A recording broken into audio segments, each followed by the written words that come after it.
working in a large company, I think the diversity piece is important in terms of not only for the element of finding people who look like you, which I think it's critical to inspire, that future generation, but also because of the diversity of thoughts and experiences, right, that everybody brings to the table.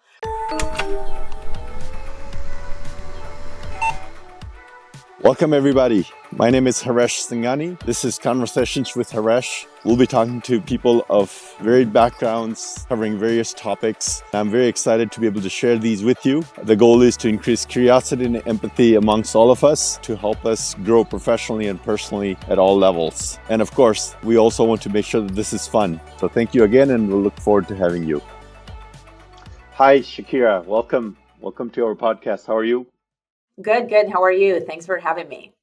Yeah, it's wonderful. I'm glad we got a chance to start today. We were just mentioning before just now how summer can be a busy time for a lot of us. Of course, work's always busy. We're traveling, family comes to visit, or we go visit families and stuff like that. So anyway, just really glad we could make this happen. So how's everything going? We can get into some of the topics we discussed earlier. Sounds good. For our listeners, give us a picture of Shakira in terms of personally, professionally, what are the areas of interest, what your journey has been like in life? Okay, well, where to start, right? I grew up in Puerto Rico, born and raised in the island. Very small families, just my sister and myself, and my parents, they are retired there. And we were just talking about the summer activities, right? They're actually in town visiting, so they've been keeping me busy. In terms of education, my undergrad is in industrial engineering.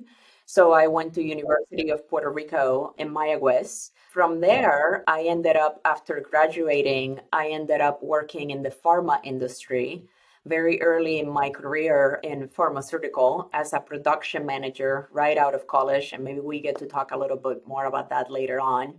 And after that, then I moved to the Seattle Where was area. that? Oh, that was in Puerto Rico. That was in Puerto In Puerto Rico. Rico itself. Got it. Okay. Yes. From there, I stayed in touch with the Boeing company because when I was in college, I ended up doing an internship with Boeing. Boeing was hiring again. In 2005, I decided to leave the island and I moved to the Seattle area, and it's been almost 20 years.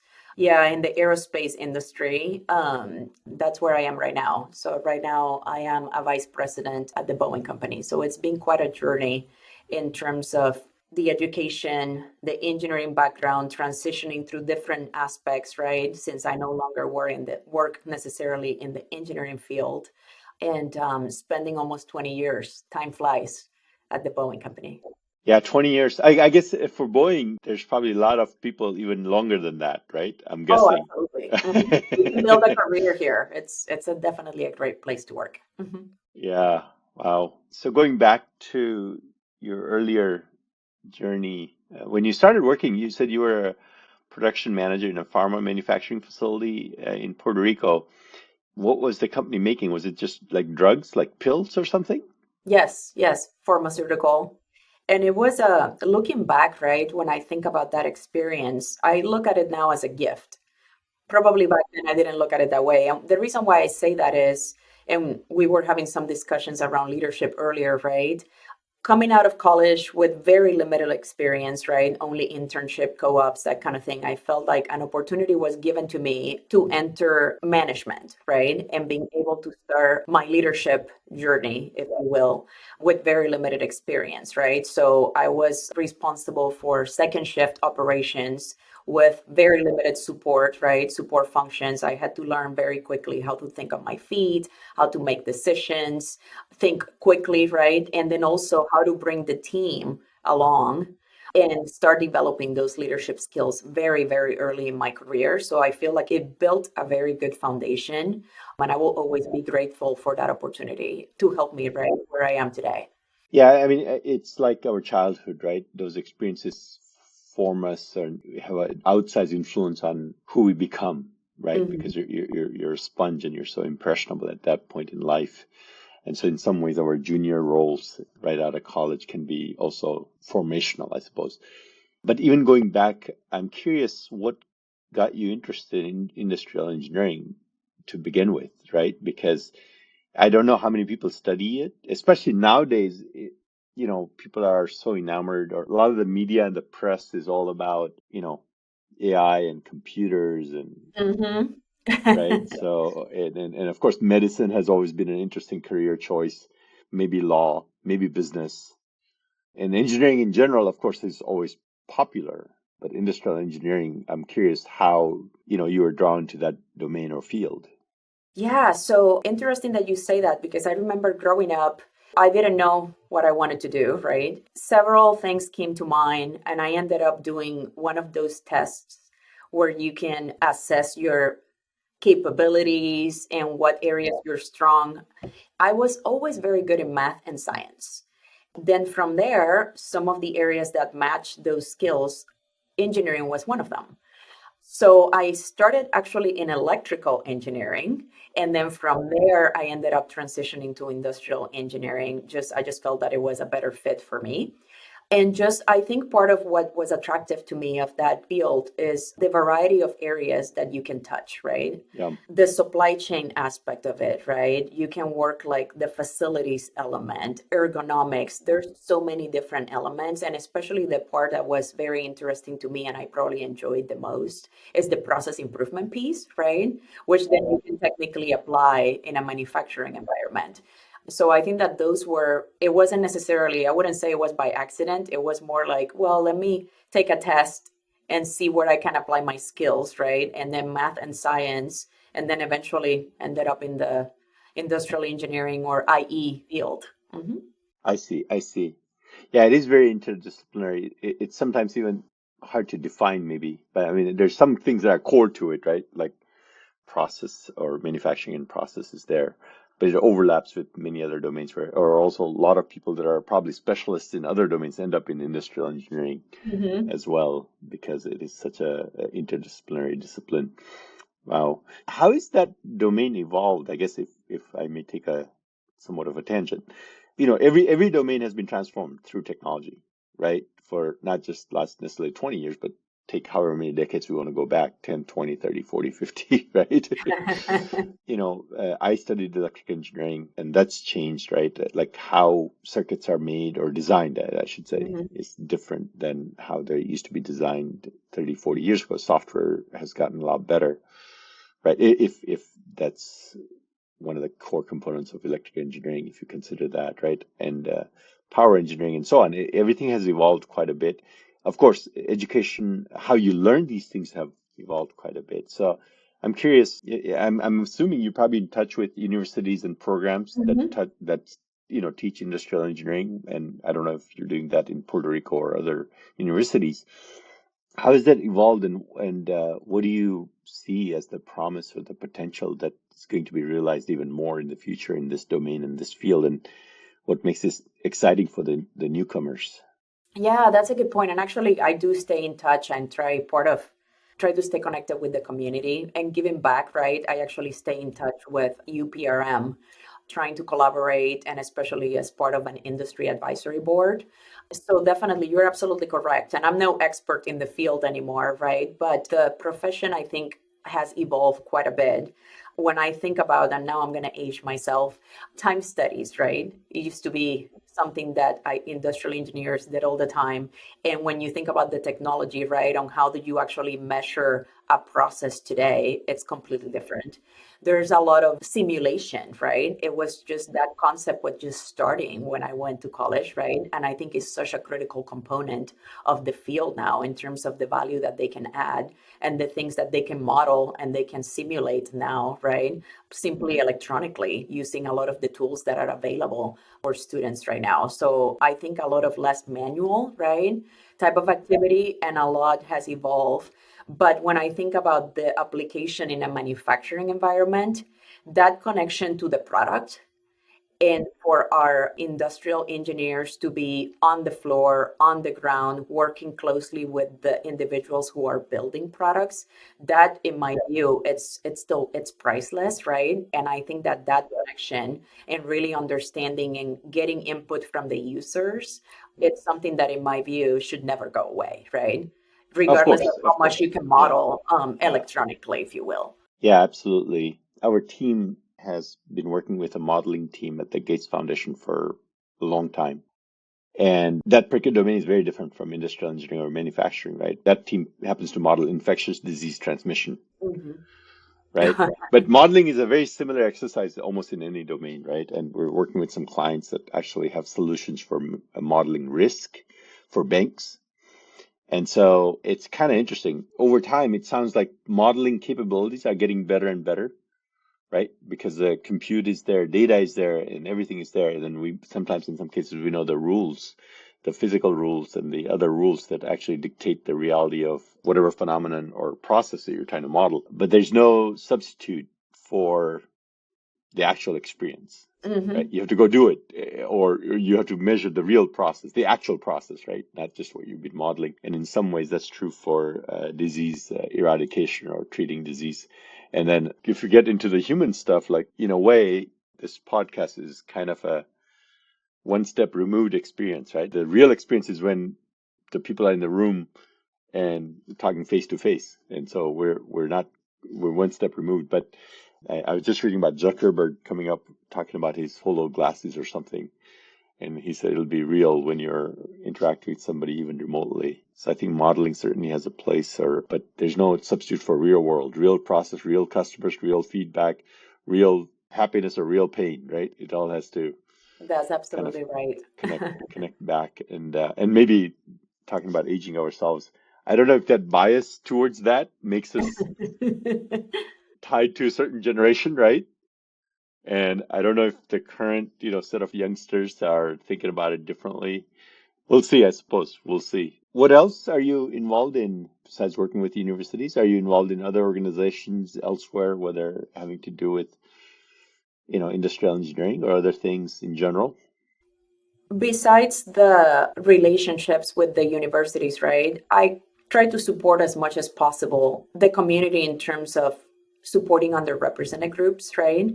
Oh, okay. Okay. And try to do some of that through work, right? Through different organizations, supporting conferences and things like that, just so we can inspire the next generation, right? And it's just a way, in my view, to give back to the community and share some of our experiences, right?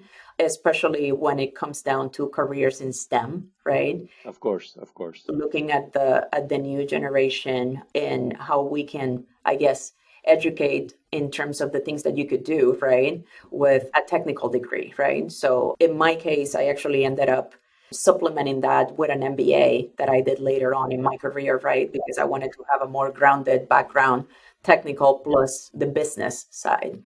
Okay. Okay. So that combination, I guess there's multiple things there to kind of explore. This combination of getting a STEM degree and STEM training and then moving on and getting an MBA degree while your career was progressing, right, in terms of probably more senior individual roles and then into management and so on.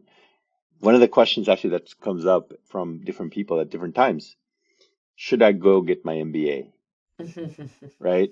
And you went through that obviously, and I'm sure so many people probably are asking you that question. And I have a perspective, but I'm curious what your perspective is on when somebody asks, should I go get an MBA? What do you tell them? I tell them, I mean, first of all, I feel like people need to understand the personal commitment, right, that they're making to doing that. When I look back, I think, how did I do it, right? How did I find the time, right? Probably just didn't sleep as much or didn't get enough rest, right? But I think it was very valuable, in my opinion, regardless of your desire of career progression, for a variety of reasons. I think You did it while working, right? I did. That's correct. Yes. And along those lines, right? So just finding the time in addition to your work, right? And your family commitments, personal commitments, and whatnot. So I did it while working. But I think it was very beneficial, not only because of the educational benefits, right? But then also the network that you build through that community, right? And the time spent. I still stay in touch with several of my former classmates, if you will, and whatnot.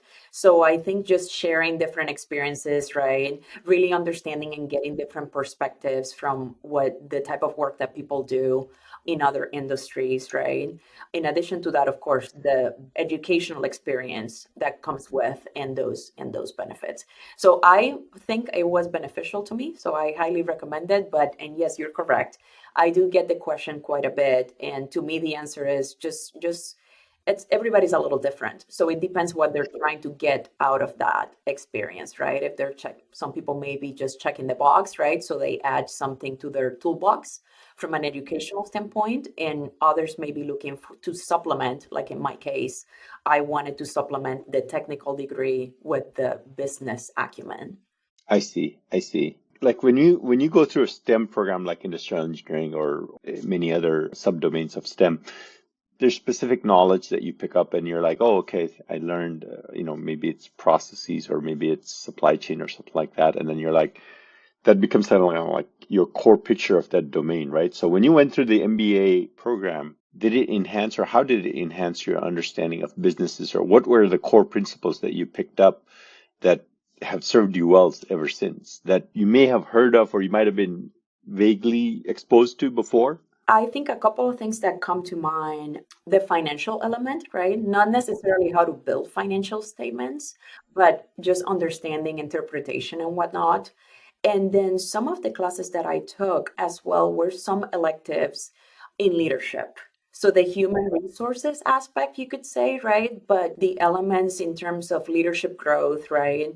Really exploring your leadership attributes, right? How to lead teams and things like that. I think those were key learnings for me that I probably still remember. Yeah, actually, something that comes to mind. There was a book that I read, and I'm not going to remember the author, but it's something I probably still have a copy here in the office. Overcoming the Dark Side of Leadership.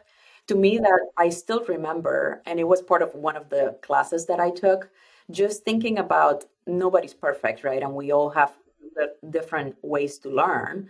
But even like within your leadership attributes, there might be things that you want to make sure that you understand that how you react under pressure, right? And some of the things that the way that you can react to certain things and then how you show up to your team, right? And that was part of like really understanding the dark side, right? And then how to overcome that and how to understand those triggers and whatnot. So that is something that to me, it was one of the classes I took, and it's still, I try to remember some of the learnings and try to be very mindful, right, of that. Very interesting. So the financial side and the leadership side sounds like, and as well as the relationships you got to build in the MBA program, your peers have been highly valuable. When you look at a company like Boeing, I think from what I understand, there's some emphasis placed on or value placed on educational qualifications, right, in your career.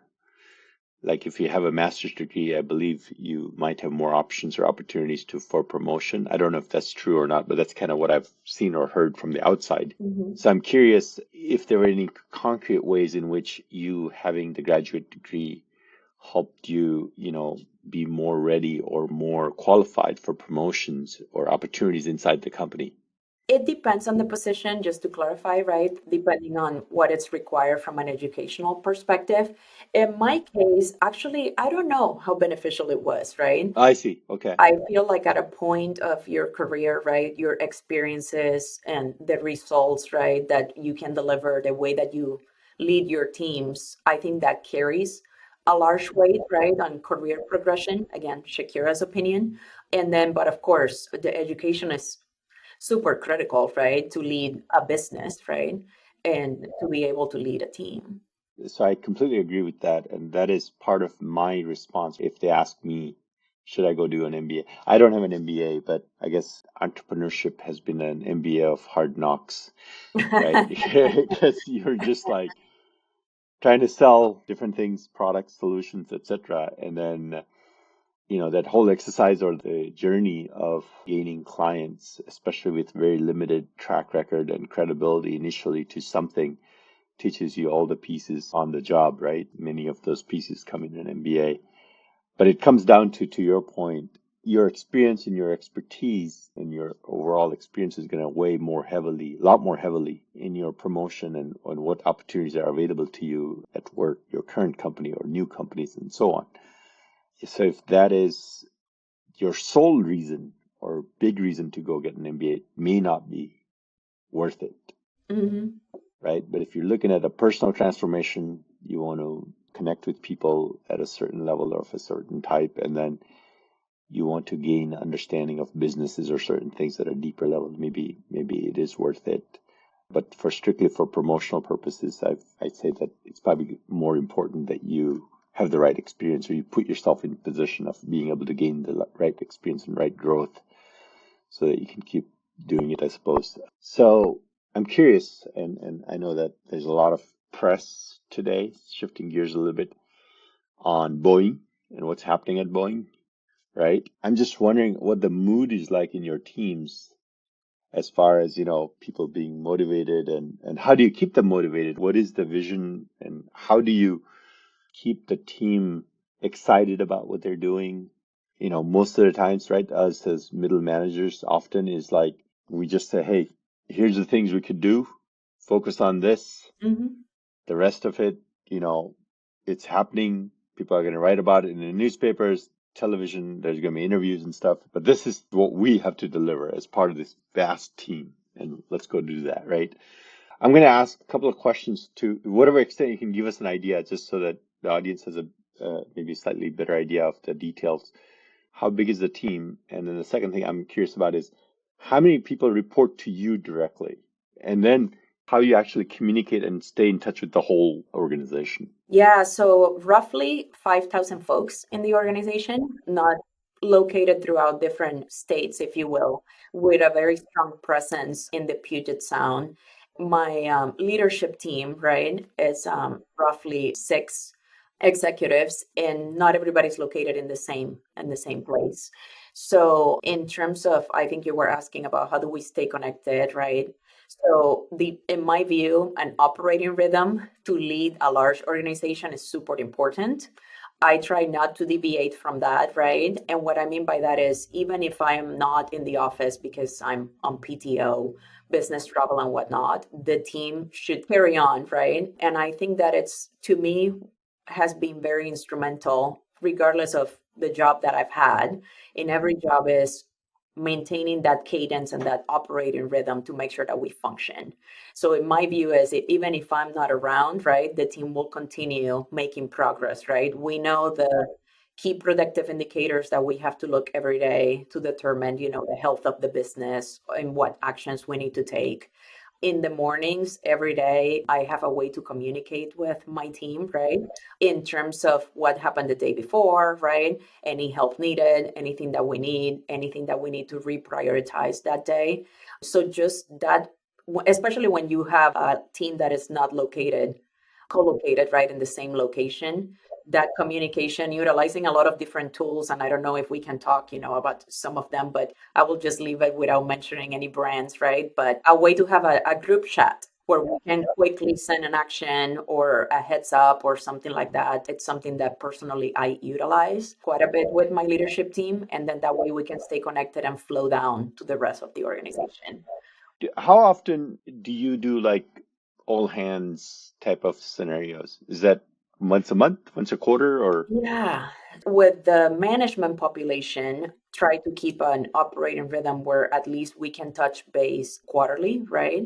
And then that way with the rest of the organization. But in order to supplement that, we've been doing a lot of videos and showcasing some of our teammates, right? Some of the work that the teams are doing. That way it's just a little bit more interactive, other than just sending everybody a lot of emails, right? And we know how that works, right? Everybody has a different communication style.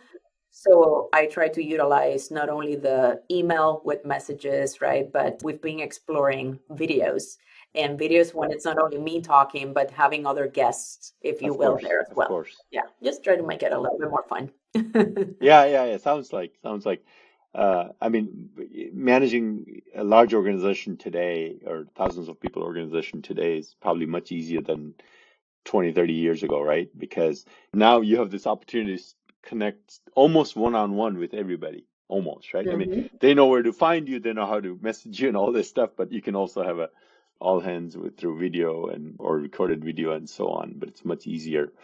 Going back to one of the things we were talking about earlier, right, which is modeling is no substitute for real life eventually, right? In your teams, there's a lot of manufacturing involved, right? So I imagine you're probably walking the floor frequently, right? Mhm. As the saying goes, right?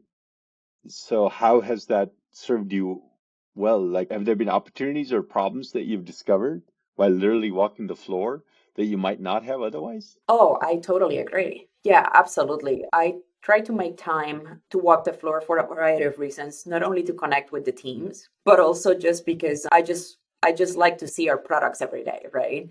Along those lines, it's just making a connection with the teams, making sure that I'm visible and giving people an opportunity to speak up and share, right, what's going on.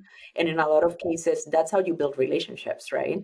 So just building the relationships and building a connection with the larger team, I think is super critical. And it's the part that I probably enjoy the most as part of my job and having a large team, right? And being able to visit the different sites. And to your point, yes, people may bring up things that unless you're there, I am a visual person. So I also like to see things, right? Versus someone just describing a problem in an email or over the phone. So in some cases, when something comes up, it's easier just to go walk the floor and go see what's going on. I see. I see. Okay. We talked a little bit about, or we got a view into how you're managing your organization and how do you then bring this organization into rest of the company, right? Or like where you're like higher ups, if you will, right? What is the communication mechanisms for bringing or up to speed the rest of the company on what the team's doing and vice versa? So, kind of the same pattern, right? In terms of the products and services that we deliver, keeping a connection in terms of the reporting structure, being able to communicate through our key performance indicators, right? Okay. And sharing the daily results. So, we're a pretty tight team, right? So, the same way that I communicate with my team, technically, I do above, if you will. Mhm. So you touched something, KPIs, which obviously whenever you start thinking about anything at scale, numbers are much, much easier to look at and then to say, okay, let's measure changes to these numbers. And that's concrete progress, right? So metrics, what is the culture like and how do you think about metrics and how do you want other people to think about metrics Mhm. to, drive results?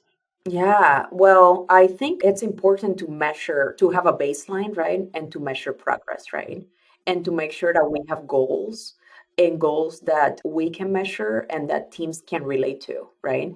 I always like to think when people know what is expected, okay, I'm expected to do X, this is what I was able to accomplish, right? And I feel like having that sense of accomplishment, right, it motivates everyone, right? And of course, that needs to be done in a very safe environment, right? So I always say, like, safety first, right? Safety, Yeah, quality, delivery, of those three course. components in our environment are super, super important. I see. I see. Okay. A couple of other folks have been guests who have managed large teams.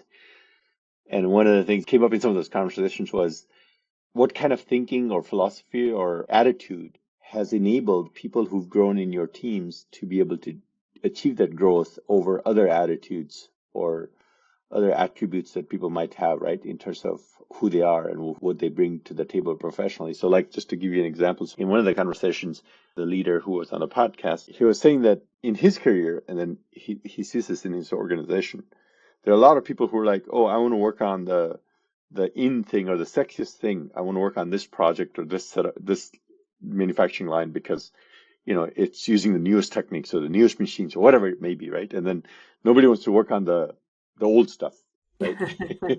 Uh-huh. And David was saying is that the biggest career opportunities that he himself found and that he sees people in his teams actually gain from is reversing that. And he said, give me the things that nobody wants to do, and I'm going to take those. I'm going to do such a fantastic job, right? And then people are going to view that area in an entirely different light, thinking that I didn't realize this area had that much potential. But then you're the person who changed that perception, right? And so I'm curious if there are any patterns that you've seen that are like, okay, if somebody's looking for growth or somebody's looking for, more rewarding experience as a professional in one of your teams or as a leader even, what attributes and attitudes have contributed or that work better than others? Interesting question. I was just talking to someone whose early career, if you will, having an informational interview, I think last week. And that was one of the questions that the individual asked. And my answer was, I feel like, especially for early career, it's important to start creating bandwidth and capacity. And the reason, and the way I guess I did that early on was volunteering for tasks or projects that nobody wanted to do. That when your boss asks, right, like, hey, who can help with this? And nobody wants to make eye contact. I used to be that person that say, okay, I'll take it, right? And it just helped me start creating that capacity and expanding my bandwidth, right? Because I still had my baseline work, if you will, that I had to perform on. And then on top of that, what else can I take on, right? And I think it starts showing a couple of things or attributes: initiative, right? Leadership, teamwork. And then you're also learning something new from that other project, expanding your network, right? Because you're meeting other people, you're interacting with folks that maybe you don't interact every day during your daily work. So to me, I think that is really important. At least it works for me, and I highly encourage everyone to try to do the same, especially if they're looking for career progression. Okay. How do you manage, performance when somebody's not delivering? What do you do? Setting expectations and having a conversation is critical, right? Like, people need to know what is expected and what they're supposed to do. So I think first of all is just having that clarification, right? And then once that baseline is established, right, is always offering people, what help do you need, right? I see. I What see. can I do to help, right? And everybody's different. So there could be a variety of factors, right, that could be contributing to a performance issue. So listening, understanding first, level setting expectations, offering help, right? And providing that help if that is possible, right? And then going from there. So at least that has been my approach, right? And then perhaps we need a different assignment, right? Perhaps we need additional training. It varies. But I think, in my view, level setting expectations is the first step to make sure that we're on the same page and then go from there. Okay. Okay. And the coaching piece, right? Again, I think everybody has an opportunity, right? So it's just having the understanding on what areas we need to improve and the why, and listening to the perspective of the individual in terms of what do they think they need help with to be able to achieve the deliverables. It's interesting. Every company or every team has a different culture around performance management and performance expectations. Being a vendor, sometimes in high risk scenarios, companies invite vendors to take those on because then it's easier to make team changes if something doesn't work out, right? If you were to assign internal people to a mission, and if that mission is high risk and the mission doesn't go well, sometimes the culture is okay. But in some companies, the people who may be perceived as not performing when you purposely had assigned them a high risk mission, Mm-hmm. right? And then you end up with this like, okay, those people are perceived to be less successful, and then what do? Other teams don't want them, maybe, or company doesn't want them. But performance management is obviously maybe the most critical thing in every business, right? Managing the performance of the people that you have, because ultimately, until the AI machines take over, people are the most important ingredient in almost every business. Yeah, the most important asset, right? Mm-hmm. Yeah, Mm-hmm. yeah, Mm-hmm. absolutely, absolutely. So this audience that I was mentioning earlier, or I had started to mention earlier, basically our audience is, some of them are senior people, such as ourselves, and some of them are junior people, and people are in tech domains, but some of them are in non-tech domains and non-tech jobs. Are there things that you'd like to share that I have not yet asked about? I know I want to come to this a little bit, which is diversity and getting underrepresented groups to participate more and kind of be involved more, right, in domains and leadership levels and so on. But are there things that come to mind that you'd like to elaborate or add? I guess the only thing that I could offer in that element is, given the audience, right? Sure. My thoughts in terms of, from a leadership standpoint, it's all about how do we help the teams, right? How do we allow for growth, right? Professional growth, making sure that we're creating an environment where people are happy to come to work, right? That they feel accomplished, right? It's such a critical part of our day, right? It's a critical part of our lives. We spend so much time at work. So I think from a leadership perspective, is always keeping in mind that, at least in my view, we are there not to necessarily lead and coach the team. That's not the only aspect of it, right? But it's just creating that environment where people are comfortable, where people are having fun, right? And they want to come to work the next day. That to me, that's the key point, right? And maintaining that environment and that balance. Yeah, makes sense. Makes sense. And I mentioned this briefly. We subscribe to exactly the same philosophy, right? In summary, it's like the experience of working in our team has to be meaningful, Mm-hmm. right? And we want it to be meaningful, ideally on a daily basis, but of course, bad days exist, right? Mm-hmm. But it should be meaningful and rewarding on a longer term basis, right? Us as leaders, we should be doing everything we can to make that happen. It makes sense. And I think that's probably maybe the only way to go. So I do have two other things I want to explore a little bit. So when you're involved and engaged with underrepresented people from underrepresented demographics, whether it's women or people from diverse groups and so on, I guess what are you seeing and what are you suggesting, right? And some of it probably overlaps. It's like things that make you better at being growth ready, like we talked about generally, is true for people of any demographic, right? Yes. Mm-hmm. Raise the hand when somebody says, manager says, I need this done and nobody's making eye contact, right? That's a good technique for anybody, I suppose, right? Yes. Are there any things that are more unique for engaging or interesting more underrepresented demographics to engage in leadership or STEM or what have you, whatever it is that sometimes is perceived as like, oh, I can't do that, or I've been told I can't do it. Then how do I change that? Starting with myself. Yeah, that's a good point. And I would think is all around. I think about it, your preparation, right? From an education standpoint, experiences and whatnot. And then it's, in my view, all about performance, right? Regardless. And I think this applies to everybody, right? And I think that perhaps some groups could have those mental barriers, right? Or perhaps they're not seeing anybody who looks like them in some cases, right? Depending on the type of industry. So having those role models or having that network that can help.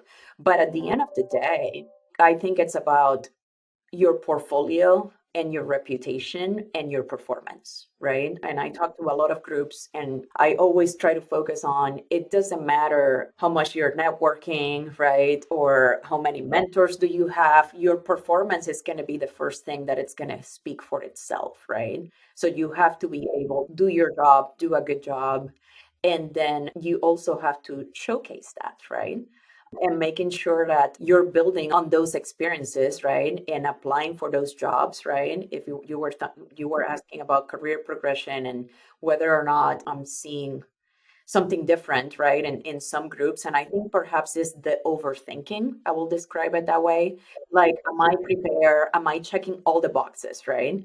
Mm, Like when you see a job description and whatnot, versus trying to really understand, well, I have these experiences. I can apply this in this field, and this is hmm how. And it may not be necessarily apples to apples, right? Or a direct correlation. It's just breaking those mental barriers that I think some groups, in some cases, have those, right? Because we're trying to check every box and we are trying to be perfect in everything to take that next step, right?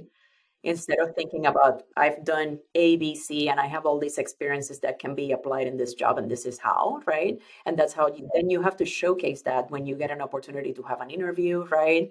Or if you're meeting with someone, how are you showcasing the work that you have done? But in my view, it's all about, regardless of what group you're with, I think the performance has to be number one. That is how you build your reputation. So do you think networking and mentors and role models are valuable in pointing you in the right direction so that, like I still have to perform. There's no question, right? Otherwise, nothing else would matter, Hmm. right? But do you think the network of mentors, role models, or even friends, professional friends, point you in a better direction so that there's still value there, even though it's not a substitute for performance? Absolutely, 100%. I agree. And I'm really grateful for mentors that I've had throughout my career, right? Who have provided guidance, sponsorship, as well. I think having a close network that you can utilize to just run things by, right? In a lot of cases, I do appreciate also peer network, right? Of course, of Hey, I'm course. dealing with this situation. How do you think about it, right? And everybody's different, and you may get a total different perspective. And then the mentor piece of what I will describe as, have you considered this career path, right? And also expanding your network that way with someone that knows you, knows your potential, knows the work that you have done, how they connect you with others. To me, that's super important too, right? And again, it may not be just to get a promotion or to get your next job, but it might be something that just having that healthy network around you can help you even in your current position, right? And relationships to me are really, really important. And especially in large companies, right? If you need to get something done, you need help. It's so much easier when you know that other person, right? When you're making that phone call. Yeah, makes sense, makes sense. There's a little bit of a symbolism question, right? And so you end up with a catch-22 problem when it comes to like whether it's minorities or women in certain domains. Usually that's what I guess is the constraint when it comes to like there's not enough diversity or enough opportunity for people. The symbolic thing, like which is everybody assumes, or I assume too, in some ways, that it's important for me if from a certain demographic that I see leaders who look like me, so that I could be more inspired. I don't create a glass ceiling for myself, because otherwise, because if I don't see somebody who's looking like me being in a leadership position, then I start thinking that okay, it's not something for me, right? Or domain leadership position in a certain domain, and so but then it's like if there are no people that look like me, and then people that look like me don't think that they could be doing that, then how do you break that catch-22, Hmm. right? So do you have any suggestions or techniques for that, or any successes you've seen? It's a very interesting dilemma, right? I don't think Yeah, I it's a have, very hard one, I yeah, think. Yeah. I don't think I have necessarily the solution. But again, working in a large company, I think the diversity piece is important in terms of not only for the element of finding people who look like you, which I think it's critical to inspire, that future generation, but also because of the diversity of thoughts and experiences, right, that everybody brings to the table. When you think about problem solving, right, if you have a group of people that come from the same background, right, they think very similarly, you may not leverage different perspective to solve that problem, right? And I think in terms of the minority piece, right, to your point, if the next group doesn't see anybody who looks like them, then they may never get there. I think the more that we do things like this, right, and the more that we can showcase how different experiences, regardless of gender, generation, right, what group you belong to, I think it's important because I think everybody can gain some kind of experience from that. That is a good point. I don't have an answer, I guess, is the is the short answer. It's an interesting dilemma. Yeah, I mean, whenever you have a catch-22, I think what you end up doing oftentimes is, and we have this, I've seen this in startups many, many times, which is like for many, many things, like the first person or client or prospect you approach and you say, "Hey, can you sign up?" And they're like, "How many do you have?" You're like, "I don't have any. You'll be first." And then they're like, "Well, come back when you have 10." And then you talk to 1,000. Everybody's like, "Come back when you have 10. I'll be your 11th." I know. You need to have one, right? Yeah. And so in those scenarios, what we found is that age-old adage, right? Just don't give up. Keep persisting, right? And then you do things that are not scalable. Like for that first client, you might spend $1 million to get that first client. And I don't mean literally $1 million, but the effort and energy and the time and all that. And then if you are talking to an investor and say, "Hey, this is what I had to do to get my first client," of course, that investor is never going to invest because they're like, "Oh, if that's what it costs you, I'm not going to invest." But hopefully the second, third, fourth, then it gets easier, right? But whenever we're trying to break this log jam or deadlock like that or catch-22, it's like we have to do things that are non-scalable. Then that whole push to inspire people, and that comes through one of the things we've discovered is that, trust comes through history and transparency, right? If you've led people on 4 marches before that were high risk or very, very dangerous, but you came out successfully, then on the fifth one, when they're like, "I don't see exactly where we're going, but I'm pretty sure this is going to be okay too." But anyway, this is the journey of life and leadership. I suppose it's a lot of fun. So I'm going to switch gears completely Okay. and ask about what would a conversation be if we didn't talk about artificial intelligence, right? A very interesting topic. Yeah, and so I'm curious how that comes up in, things that you're doing inside the office, but also outside the office, hmm and where you might see opportunities and where you might see challenges and so on, just given all the things that you're exposed to and that you're pushing. I'm no expert in that field, right? You probably know a lot more than I do. I think from what I have seen, definitely there's benefits associated with it, right? I think anything that can help us in general, whether it's at work or on the personal front, be more efficient, right? Be more productive, right? I think all that is goodness. When I think about, depending on the type of work, right, there the application, as you know, will be different, and how much you can utilize it depending on the type of industry, right, depending on the products that you build. But from a productivity standpoint, being able to be more efficient, more predictable, and whatnot, I think those are all benefits that probably all industries can benefit from.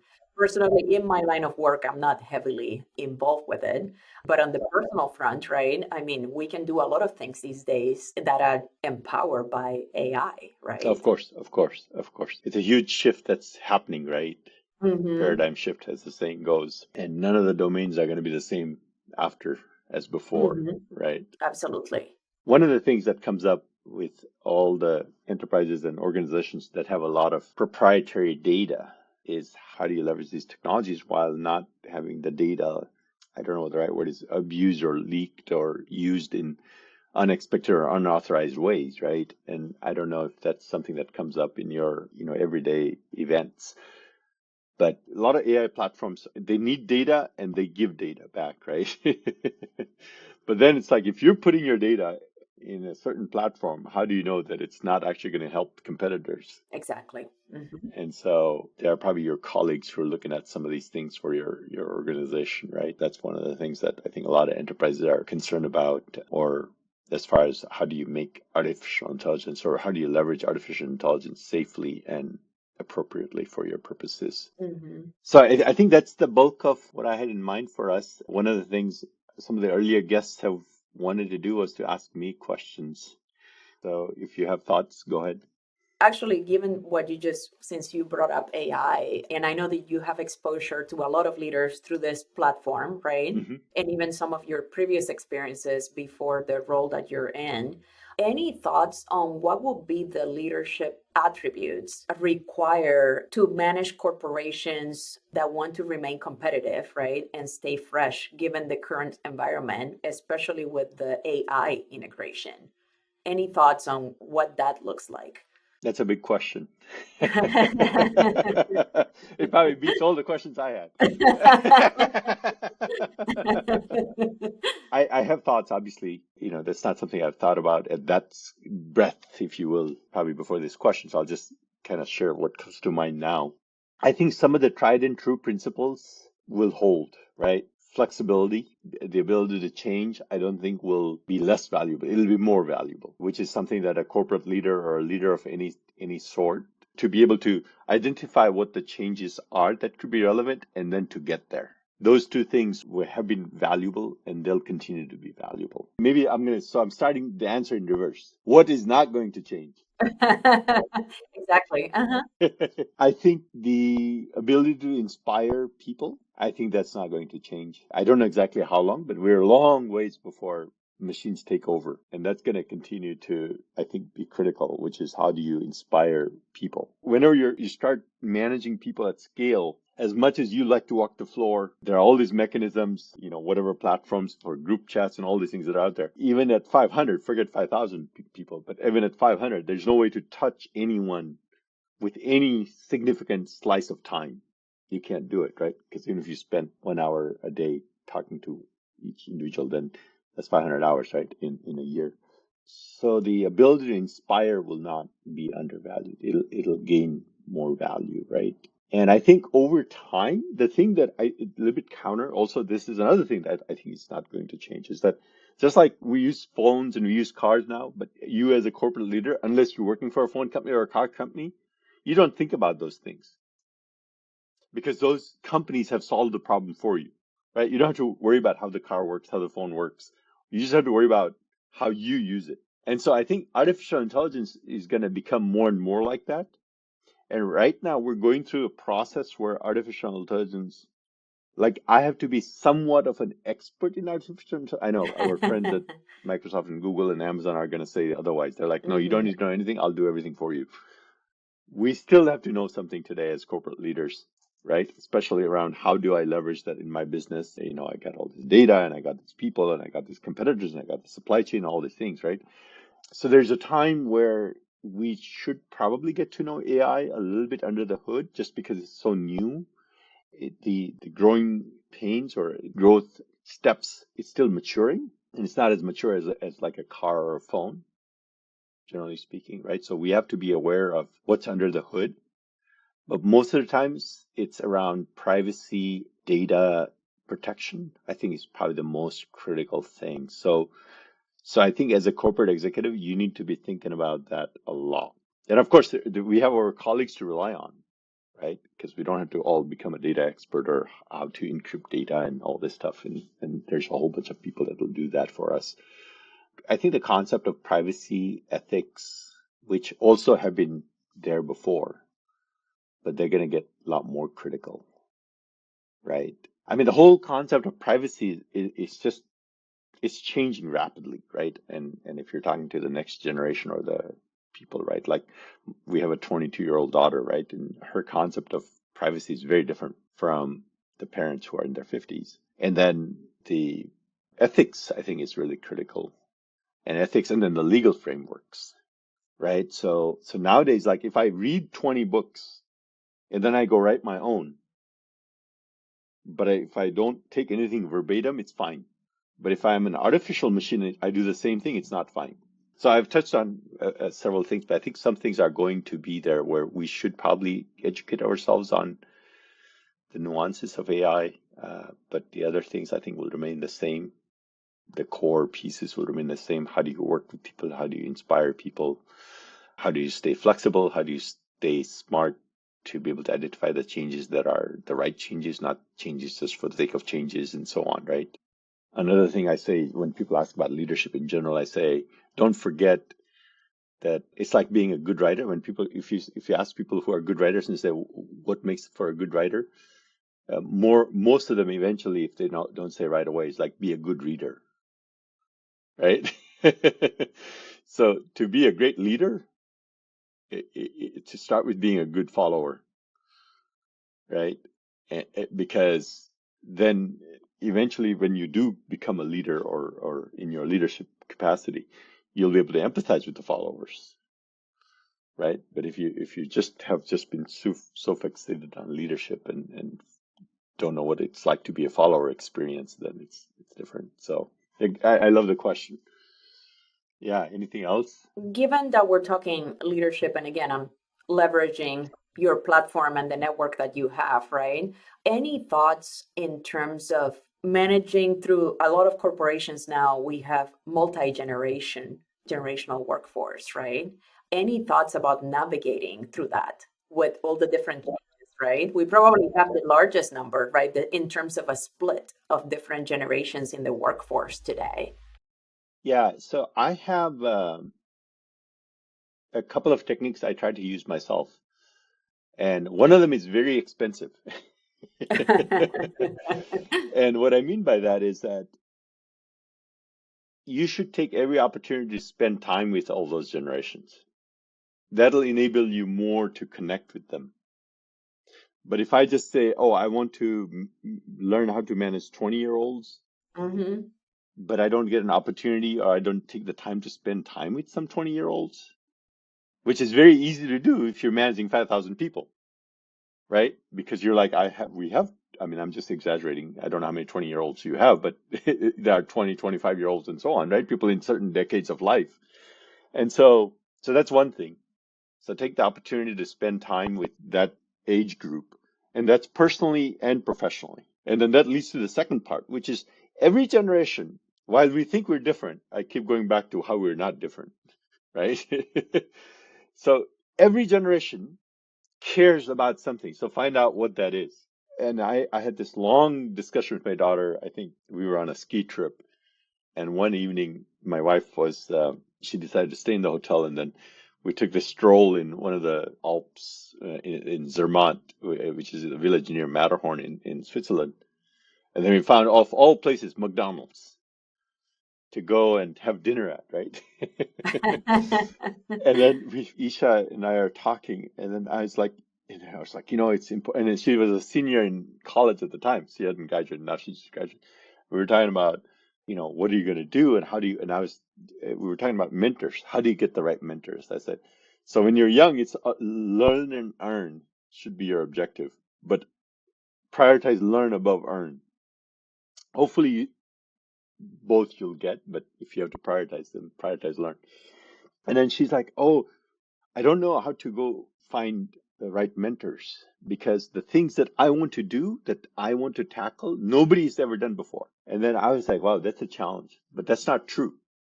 Because I said if you break down the problem in terms of what you've done, what you want to do, then certainly people will have done pieces of it, even if they've not done the whole thing, right? So what ended up happening was what I realized is that there is some things that she cares about, and then if I can understand what she cares about, then I can try to then I will relate, right, more, and then I can, and then like you're saying, the personalities are different.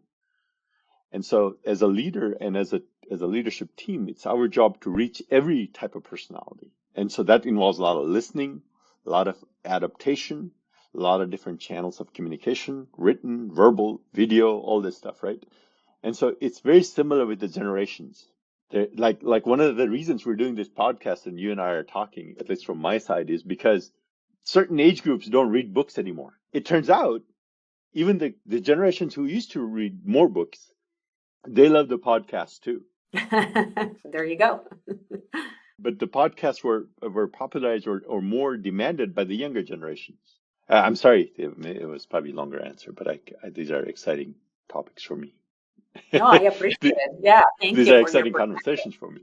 Yeah, excellent. Thank So you. we covered a lot of ground. I know we're at time, so I'm going to let you go here soon. But if I was to summarize some of the things, and performance counts, being, walking the floor counts, right? Communication counts, having a rhythm to get the team going in the right direction or one direction, hopefully, is critical. A STEM education is a great asset, right? It enables you to take on pretty much everything. You're not going to be intimidated by people who maybe say I'm more met savvy than you, but no, you're not, right? And so those are some of a few of the things I got to learn from you, and our audience got to learn from you. So that's great. Most wonderful. I really appreciate your time. We'll look forward to circling back at some point.